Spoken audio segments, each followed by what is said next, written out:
பாகிஸ்தானில் பயங்கரவாதிகள் கடத்திய பயணிகள் ரயிலில் இருந்து சிக்கியிருந்த பயணிகள் அனைவரும் பத்திரமாக மீட்கப்பட்டுள்ளதாக அந்த நாட்டு ராணுவ அதிகாரி ஒருவர் தெரிவித்துள்ளார். கடத்தப்பட்ட ரயிலில் இருந்து பயணிகளை மீட்கும் பணியின் போது பாகிஸ்தான் ராணுவத்தை சேர்ந்த 28 வீரர்கள் உயிரிழந்ததாகவும் அந்த அதிகாரி மேலும் தெரிவித்துள்ளார். முன்னதாக பாகிஸ்தானின் தென்மேற்கு பகுதியில் உள்ள பலூச்சிஸ்தான் மாகாணம் குவேட்டாவில் இருந்து கைபர் பதுன்கவா மாகாணத்தின் பெஷாவர் பகுதிக்கு சென்று கொண்டிருந்த ஜாபர் எக்ஸ்பிரஸ் ரயிலினை பயங்கரவாதிகள் வழிமறைத்து கடத்தியிருந்தனர். பாகிஸ்தானிடமிருந்து பலூச்சிஸ்தானுக்கு சுதந்திரம் கோரும் பலூச் விடுதலை இயக்கம் BLA என்று சொல்லப்படக்கூடிய இந்த இயக்கம் இந்த கடத்தலை அரங்கேற்றியிருந்தது.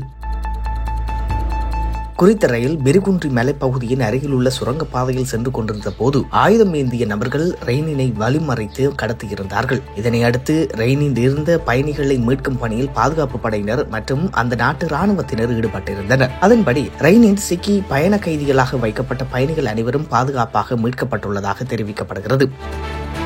இந்த நடவடிக்கையின் போது 346 பயண கைதிகள் விடுவிக்கப்பட்டனர் மற்றும் 30க்கும் மேற்பட்ட பயங்கரவாதிகள் கொல்லப்பட்டிருக்கலாம் என்று ஒரு ராணுவ அதிகாரி ஒரு ஊடக நிறுவனத்திடம் தெரிவித்திருக்கிறார்.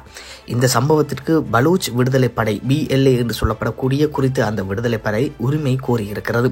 தண்டவாளத்தில் வெடிப்பு நிகழ்ந்தது, மலைகளில் மறைந்திருந்த இடங்களில் டஜன் கணக்கான துப்பாக்கிகள் ஏந்தியவர்கள் வெளியே வருவது போன்ற வீடியோவை அந்த விடுதலை அமைப்பு வெளியிட்டிருக்கிறது.